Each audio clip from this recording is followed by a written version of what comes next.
Welcome back to our Windows 10 tutorial series. In this video, we'll show you how to change colors in custom mode. By customizing the colors, you can create a unique and personalized look for your Windows 10 experience.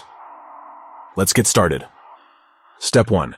Select the Start button located at the bottom left corner of your screen. Step 2. From the Start menu, go to Settings. You can do this by clicking on the gear icon. Step 3. In the Settings window, select Personalization. Step 4. Within the Personalization settings, click on Colors. Step 5. Under the Choose Your Color section, select Custom.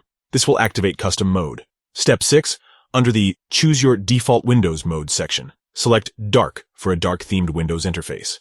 Step 7. Under the Choose Your Default App Mode section, select either Light or Dark, depending on your preference. Step 8. To manually select an accent color, you have several options. You can choose a color from the Recent Colors or Windows Colors sections. For a more detailed option, select Custom Color. Alternatively, you can let Windows automatically pick an accent color from your background by selecting the Automatically Pick an Accent Color from My Background box.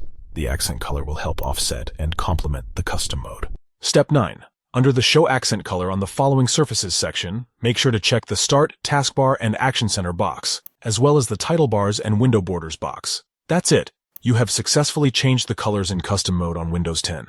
Enjoy the personalized look and feel of your operating system. If you found this tutorial helpful, please give this video a thumbs up and consider subscribing to our channel for more Windows 10 tips and tricks. Thank you for watching, and we'll see you in the next video.